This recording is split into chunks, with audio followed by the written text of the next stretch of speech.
अखेर सांगली आगारामध्ये पडून असणाऱ्या शिवशाही बसेस दुसऱ्या ठिकाणी हलवल्या। स्वारगेट प्रकरणानंतर सांगली आगारातील एकूण 11 शिवशाही बसेस आणि एक खासगी बस प्रशासनाच्या आदेशानंतर हलवली।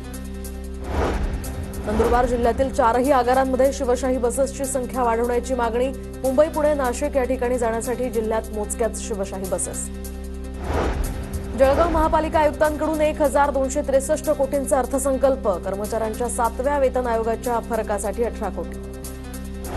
कोल्हापूरच्या शिरोळ तालुक्यात पत्नीनं प्रियकराच्या मदतीनं पतीला संपवलं। शिरोळ तालुक्यातल्या धरणगुत्ती गावातली घटना। आरोपींनी मृतदेह स्मशानभूमीत पुरला होता। डोंबिवली मोठा गाव रेती बंदरावर तहसीलदारांची कारवाई। तर रेती साठवणुकीच्या 8 कुंड्या फोडल्या तर खाडी किनारी असलेला रेती साठा जेसीबीच्या साह्यानं खडीपात्रात ढकलला।